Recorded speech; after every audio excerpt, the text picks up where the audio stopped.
que é a diferença dos cultos e das igrejas dentro e fora do Brasil. Então eu vou completar isso porque minha mulher, ela é católica, né? E eu tô levando agora ela para a igreja evangélica e eu comecei a explicar essa coisa que a Neuza começou a explicar para você, entendeu?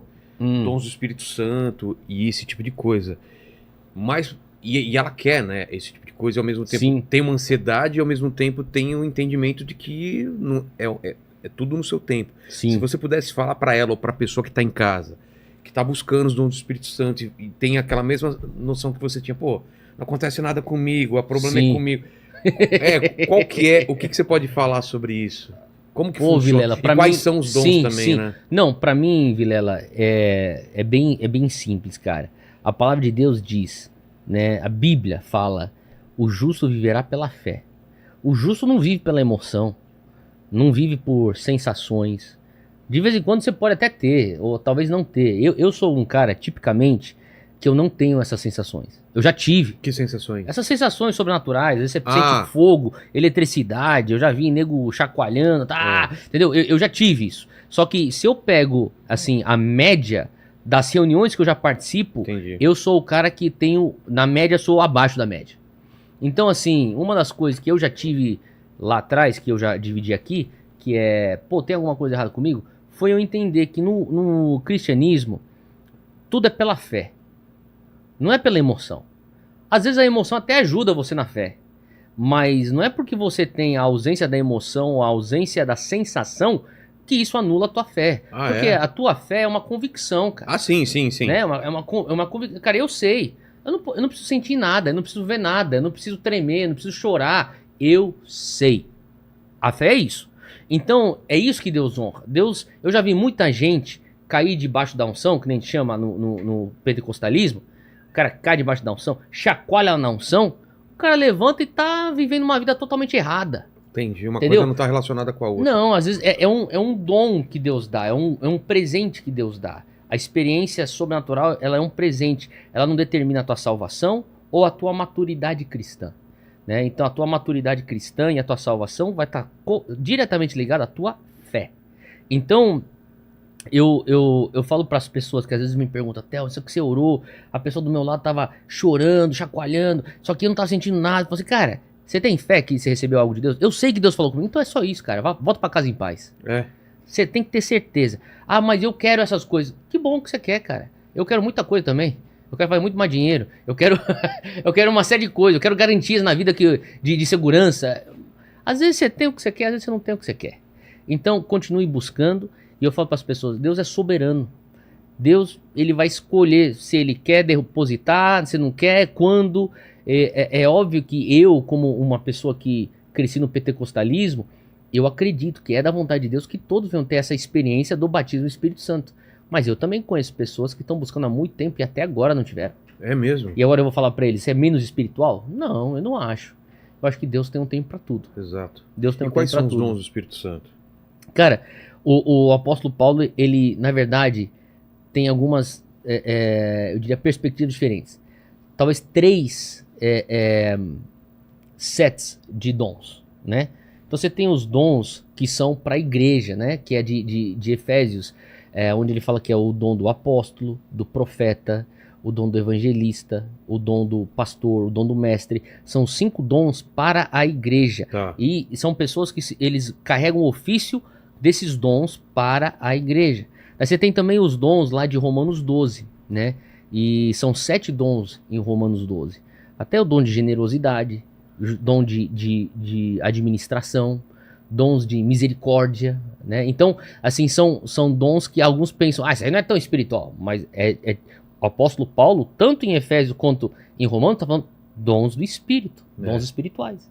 E daí você tem o clássico lá de Coríntios, que são os 12 dons, né? Então você tem o dom da fé, o que todos nós temos fé, mas quando vem um dom da fé, parece que vem algo a mais. É algo assim que você vê assim, cara, isso aqui é como se fosse o meu... Inabalável? Uma maneira que eu explico assim, Vilela, quando você vai pra academia treinar, você pega lá um personal, o cara quer que você se desenvolva inteiro, né?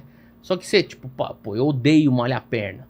Mas daí quando você fala, pô, no bíceps eu gosto. Parece que o negócio... Flui mais. Então, o dom é tipo um músculo. É aquele músculo que você fala assim, meu, aqui tá flui mais.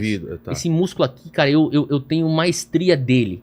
Então você tem o dom da fé, você tem o dom da palavra de sabedoria, palavra de conhecimento. A gente poderia ficar aqui tempos explicando cada um dom.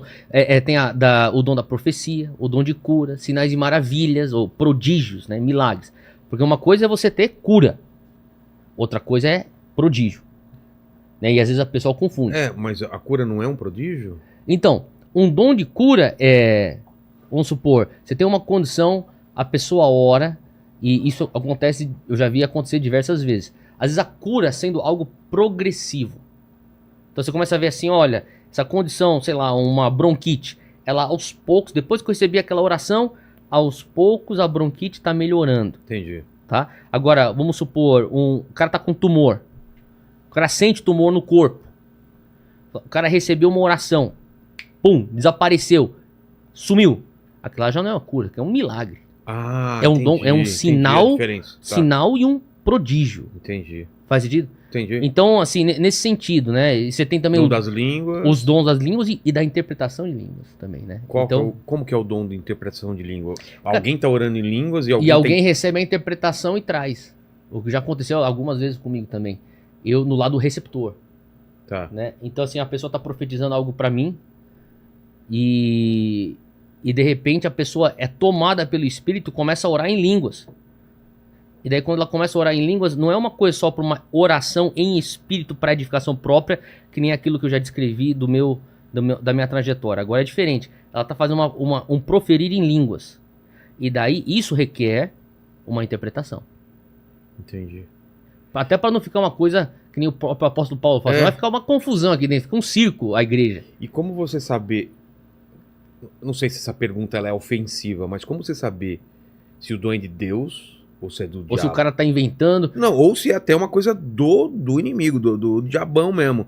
Você acha que é uma coisa que tá ser usado pro mal, entendeu? Você diz pra confundir. O dom. Não, alguma coisa que parece que é o dom, a pessoa acredita que é o dom, mas vem do mal. Existe por isso que a gente fala muito sobre uma coisa assim que eu acredito que o cristão... O Paquito, por exemplo, tem uns dons que certamente vieram do mal, entendeu? Do mal, do maligno. É o dom da confusão, é o dom... Tá amarrado. Né? Quais dons que ele tem? Tem o dom da sabedoria infinita e incessável. Ao contrário, né? Ele sabe de tudo errado. Tô brincando. Mas o lance de tudo isso aí, assim, é que eu falo, uma das marcas do cristianismo é equilíbrio. Entendi. Né? Você vê a palavra de Deus falando sobre não vai fazer nada que seja contra a palavra, uma coisa absurda. É que nem a palavra de Deus fala assim, ó, Deus não te deu espírito de temor, mas de moderação, né? Como então, assim? Um espírito de temor, mas dele te deu um espírito de moderação. O que significa moderação? É o equilíbrio, você ter uma mente sã.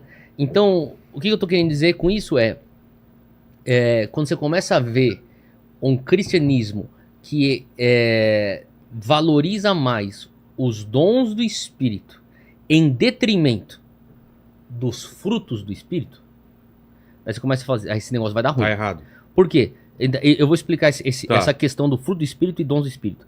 O fruto do Espírito está lá em Gálatas 5, versículo 22, que é bondade, longanimidade ou paciência, autocontrole, gentileza. Então que adianta o cara ser um baita poderoso de Deus, mas é um babaca na casa dele. Trata o porteiro que nem se fosse um lixo. Funcionário é o terror do funcionário. Pô, meu, que tipo de cristianismo é esse? Não faz sentido nenhum. Não ama o vizinho, o próximo. Perdão, Paquito, me perdoa. me perdoa, cara. Vou pensar no seu caso, tá bom? Ele tá falando comigo, cara. Perdão. Então, eu acho que todo mundo, né, Vila? A gente cresce, a gente tem tanta coisa pra melhorar. Eu fico olhando pra mim e falo assim, cara, eu poderia ter respondido de uma outra maneira. Acabei de responder lá pro outro lá que trabalhava pra mim daquele jeito. Entendi. Ou às vezes, a discussão com a minha esposa, tipo, mano, tinha que ser mais compreensível. Então, aonde que tá o cristianismo? Um equilíbrio. Mas ao mesmo tempo, se você vai ser um cara que tem os dons, o fruto do Espírito Santo, bondade, longanimidade, todas aquelas coisas que eu falei, perdão e tudo mais.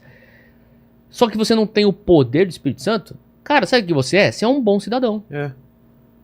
E tá ok. Você é só um bom cidadão. E daí a minha pergunta é, Ah, você tá falando que isso é ruim. Não, eu acho que não é que é ruim, é incompleto. Tá faltando... Eu acho que para um cristão, eu não posso acreditar que Jesus morreu na cruz só para eu ser um bom cidadão. Ah, entendi. Faz sentido o que eu tô falando? Porque, por exemplo, eu fui missionário na Índia. Morei um pouquinho lá na... não é que eu morei, eu passei uma temporada em Nova Delhi. Eu ficaria mais tempo se eu não ficasse doente. Eu fiquei muito doente, tive que voltar. Pode água, comida, essas paradas? Sério? Mano. É pesado lá o negócio, eu vou falar né? pra você, cara. Mas é uma história engraçada, mas enfim. Depois você conta. Tá então, bom. Vamos terminar isso, depois eu volto pra essa história da Índia. Então, qual que é o lance? Quando eu tava lá na Índia, eu falava assim, Deus, como é que eu vou dividir a minha fé para esses meus amigos islâmicos?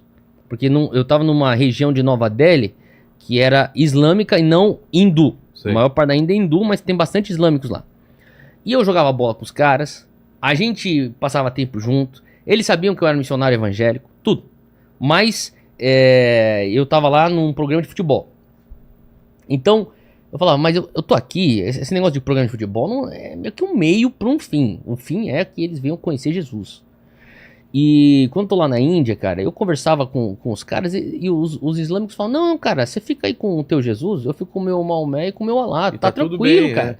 E eles falavam assim, Theo, seguinte, cara, a gente é honesto, a gente é bondoso, a gente tem paciência, a gente ajuda o próximo. Então, quer dizer, e daí que eu fui me deparar com uma coisa que às vezes você cresce na igreja, você não pensa nessas questões até você começar a viver uma vida missional.